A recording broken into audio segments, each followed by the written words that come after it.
Hello, hockey fans. Austin here, and this is it. This is the final preview video before the Oilers and Panthers finally face off in the Stanley Cup Finals tomorrow night at 6 p.m. Mountain. In today's video, I will be going over the Oilers and Panthers, how they matched up against each other in the regular season, how they match up against each other in the postseason, going into the Cup Finals, and of course, at the end, I will be giving my series prediction, just like I did with every other series involving the Oilers. And if you missed yesterday's video, I went over the Oilers' numbers, a lot of their analytics, who they faced leading up to the Cup Finals the day before. I did that for the Florida Panthers. I will leave a link in the description for both of those videos if you want to check those out and then come back to this one. And yeah, you can do that. Of course, make sure you hit like on the video today. It goes a long way in supporting the channel. And if you're not yet subscribed and you end up liking this video, make sure you hit that sub button, hit the little bell so you're notified whenever I do go live or upload videos. Speaking of going live, I will be live streaming every single game in the Stanley Cup Final. And I cannot wait. I'm so excited. My heart rate is already getting jacked up. I know it's only Friday. Well, I know we only have 24 hours to go, but man, I can't wait. Let's jump into today's video. Like I mentioned, I'm going to be comparing these two teams, how they stacked up in the regular season, how they stack up in the postseason, and then giving my predictions. So in the regular season, the Florida Panthers, they were 52-24-6. The Edmonton Oilers, they were 49-27-6. In the regular season, the Oilers did not match up very well against Florida at all. They only played 2 games, so a very small sample size. The Oilers only scored 4 goals against Florida, and they gave up 10 goals against. Now, if, you know, as an Oilers fan, if you want to feel a little bit better about this, just know that both of those games, that came before January, that came before the New Year, that came before the Oilers really went on their second half run to get to where they were in the standings at the end of the season. Second place in the Pacific Division. So, you know, I think the Oilers, they were still trying to figure things out with the new coaching staff, maybe the new systems. Of course, goaltending kind of failed Edmonton as well in both of those games, I would say. I know Calvin Pickard was in for one of them. Stuart Skinner didn't have a good game in the other one. There was also that infamous play. I think it was Broberg. The puck, he like stepped on a stick that was broken and like fell backwards. I think it was actually Broberg's last or one of his last games before he was sent to the minors. This game was in Florida. I think this was back in November. As Broberg was reversing, he stepped on a stick. He fell down, and then Florida ended up scoring on the forecheck the other way. And I ended up making a really funny edit. This was when the Oilers were just really struggling. Like, nothing was going right for this team, especially defensively. I created like a Benny Hill music edit involving that specific play because it was just absurd. But anyways, so, you know, when we look at the overall stats, this is for the regular season for both teams. Florida, in all situations, expected goals for of 56.19%. Their power play was 23.5% in the regular season. Their penalty kill was 82.5%. They scored 3.23 goals per game. Now, they only gave up 2.41 goals per game. That's actually, I think, the best in the entire NHL. It might be tied with the Winnipeg Jets. I know Florida and Winnipeg were pretty much neck and neck with the best, you know, defensive stats in terms of goals against per game. Florida's Corsi 4 at 5-on-5, 55.70%, and their shots for percentage, 54.34%. The Edmonton Oilers, their expected goals for in all situations, 56.71%. Power play, 26.3%. Penalty kill, 79.5%. Obviously, the penalty kill in the postseason for Edmonton has really improved compared to that regular season number. But the Oilers' penalty kill started off really, really poorly. And since Knobloch took over, he let Mark Stewart take over the penalty kill, you know, system and duties. The Oilers' penalty kill has been on an absolute roll pretty much since January. The Oilers, they scored 3.56 goals per game, very similar to their current playoff stats, but we'll go through that. Goals against per game, 2.88. The Oilers have actually lowered the goals against per game in the postseason compared to the regular season, so that's a good sign. Corsi 4, 55.18%, and shots for percentage, 55.12%. Looking at these two teams on paper, the Oilers, they have the edge.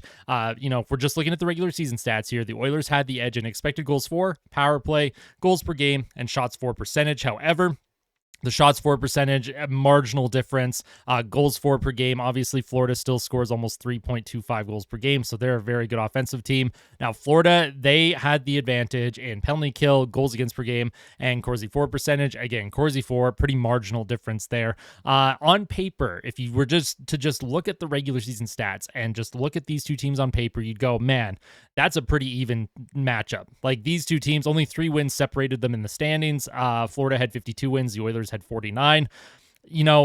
pretty even matchup, right? Now let's take a look at the playoff stats. Everything that you're going to see on the screen here, this is in the playoffs. Now, Connor McDavid, he's the leading point getter for Edmonton right now. 5 goals, 26 assists, and a +7 rating. Matthew Tkachuk, he's the leading point getter for the Florida Panthers. 5 goals, 14 assists, and a +5 rating.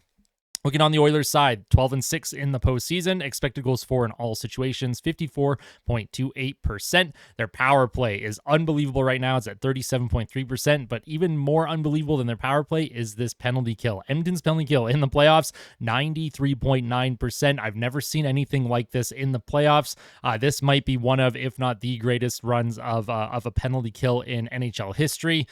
Goals for per game, 3.50, and goals against per game is down to 2.61. So the Oilers defensively, they've really started to figure things out. They've really started to figure out how to shut teams down. Of course, that formula from Game 6 against Dallas, that is not the winning formula. That's not how we're used to seeing Edmonton play. Edmonton is very good at shot suppression in the postseason.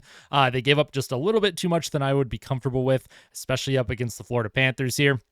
Speaking of Florida, they are 12-5 in the playoffs. Expected goals for of 58.68% in all situations. Florida pretty much dominates in every area of the ice in any situation.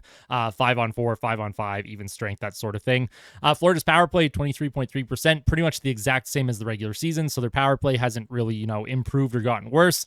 Their penalty kill, 88.2%. That is actually better than their regular season power play or penalty kill. Sorry.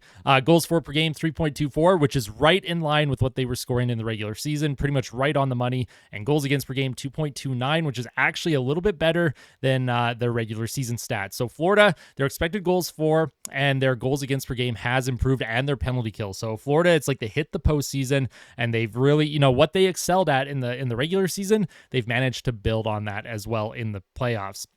For the Oilers, they have the edge in the entire special teams department here. Power play and penalty kill. Of course, the Oilers also have the edge in overall offense. The Oilers have their game breakers. They have McDavid. They have Draisaitl. Hyman has 14 goals. Now, the all-time playoff record for goals in a single postseason season is 19. Jari Kurri scored 19 goals. Right now, Zach Hyman is at 14. Now, I'd like to think if Zach Hyman comes anywhere near that record, let's say he ends up finishing with 18 or 19 goals, I would imagine Edmonton probably comes out on top in this series. The Florida Panthers, they are similar to the Dallas Stars, not in their style of play, but in that everyone on, lines 1 through 4, they can chip in offensively. They don't have true game breakers, and they have some players that will focus more on the defensive side of the puck than generating offense. But Alexander Barkov or Sasha Barkov, he's someone that will be tasked with shutting down Connor McDavid or Leon Draisaitl. Matthew Tkachuk, terrific player. He hasn't scored at the rate that you're used to seeing from Matthew Tkachuk, but he is a driving force for Florida's offense. And then they have Tarasenko, who I think has been, maybe not as dynamic as fans in Florida might have hoped that he'd be. We've seen firsthand Tarasenko. I saw it when St. Louis played Boston in 2019, saw how good Tarasenko was in that series in the Cup Finals. We've seen Tarasenko be a difference maker on offense. If Florida's depth can start to pick it up just a little bit here, Florida obviously has a terrific chance to come out on top in this series. This series, to me, is an absolute coin flip. I'm not going to lie. And I think the pundits, I think the betting odds and all that stuff, if you're into the betting, I'm personally not, but I do look at all the odds all the time. There isn't really a clear favorite in this series. Most years, you'll come across a matchup, and there's usually a favorite. There's usually the one team that fans will look at, whether you cheer for either of these teams or not. Fans will look at one specific team and be like, you know what? I think that team has the clear advantage here. That doesn't mean they always come out on top. That's not how that usually works. I think a lot of people thought the Boston Bruins probably had the advantage in 2019 against St. Louis. It didn't matter.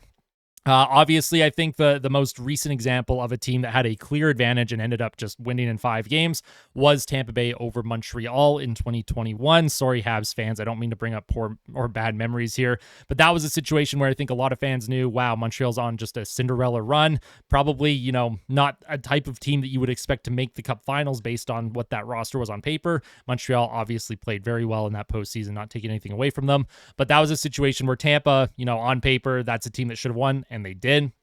And then you look at 2023, last year, you had Florida against Vegas. I think most people, even though Florida was on an absolute crazy run, they took out the Boston Bruins, who had the best regular season of all time in NHL history. They took out the Bruins in 7, and then they won their next series against Toronto in 5, and then they swept the Carolina Hurricanes in the conference final, and then they just ran out of gas in the Cup Finals. Vegas just absolutely wiped the floor with them. I don't expect that to happen this year. Florida, you talk about experience, being battle tested. Now, experience, how important is it? The Edmonton Oilers, they have one Cup champion on their team, I believe, and that is Corey Perry. However, when we look at this situation and, you look at teams that have, this team has more Cup champions or, players that have been in a Cup final over this team. All of these players throughout their entire careers, they've played championship games, whether it's in junior, whether it's at the World Championships, Olympics, that sort of thing. So when we talk about experience and pressure, there's always going to be pressure. The Stanley Cup is always a little bit different than other championship style games, but these players have been through it. So Florida has the edge here. Florida has the edge if you want to talk about that experience in the Cup Finals. Florida has their chip on their shoulder is revenge for last year, revenge for being taken out in 5 by Vegas. And for the Edmonton Oilers, it's about legacy. Ryan Nugent-Hopkins, longest serving Oiler on the team right now. This is his first Cup Finals appearance. He's been through so much in Edmonton with the decade of darkness. He's had 9 different coaches in 12 years or whatever the stat is. You have Connor McDavid, his legacy. Leon Draisaitl, his legacy. McDavid and Draisaitl, they are going to be Hall of Famers. And then the Florida Panthers, of course. Florida, as a franchise, they have not won the Stanley Cup. They've been to the Cup Finals, I believe, 2 times? Was it 96? And then last year, maybe it was only 2 times. I can't remember. Someone's going to have to correct me. I should have had that ready to go. But, Florida, they were there last year. Lots to prove. And this is the hardest prediction of the entire postseason. In round 1, I predicted the Oilers in 6 over LA. They won in 5. In round 2, I predicted the Oilers in 7 over Vancouver. They won in 7. In round 3, I predicted the Oilers in 7 over the Dallas Stars. The Oilers ended up winning in 6. And in the Stanley Cup Final, yes, I'm going to take the homer pick. Sorry, Panthers fans. I am going Oilers in 7. Why 7 games? Because I think hockey fans deserve a series to go all the way to Game 7 in the Stanley Cup Finals. And for the Edmonton Oilers, I would like to see some revenge for 2006. The Oilers, of course, we all know, lost in Game 7 in Carolina after being down 3-1 in the series. It was a valiant effort from that group. If the Oilers can somehow find a way, if they were to actually win in 7 in Florida, it would erase just all the bad memories, the nightmares, the decade of darkness. There's so much that has happened in oil country since 2006 that the fans have gone through, that the players have gone through. It would just be a clean slate. It would just, everything bad that's ever happened would be wiped away. And for the Edmonton Oilers, I'm taking them in 7. But the Florida Panthers are obviously the toughest opponent Edmonton has come across so far in the playoffs. The Florida Panthers are such a good team. This is a matchup that, it's a coin flip. And you know what? This is a series that could also go 5 games. A lot of this can become momentum based too. We saw that last year with Vegas against Florida. Now, Florida last year against Vegas, a lot of injuries. Matthew Tkachuk, he had that broken sternum. He tried to play through it. He couldn't. Florida just in general, they ran out of steam, ran out of gas, had injuries. As far as I'm aware, they don't have any major injuries right now. The Oilers don't have any major injuries other than Evander Kane, that sports hernia that he's dealing with, but he should be able to play. This is, as a hockey fan, this is best case scenario. You have 2 of the best teams remaining in the NHL, mostly with a full, clean bill of health, just going right at each other. The Florida Panthers, their keys to success will be suffocating the Oilers in their own zone. Florida's forecheck is unbelievable. They are, like I mentioned in their video a couple days ago, they just constantly attack you. And if you're an Oilers defenseman, if you're not on your toes and not making plays, that puck is going to be stuck in your own zone for half the game, and you are going to be exhausted by Game 4, Game 5. So for the Edmonton Oilers, biggest key to success for Edmonton, make sure you steal at least 1 on those first 2 road games. And at minimum, win 1 of your own home games. Have this series tied at 2 after 4. If I'm the Edmonton Oilers, that should be the goal, but we'll see how it all shakes out. Oilers fans, Panthers fans, what do you think?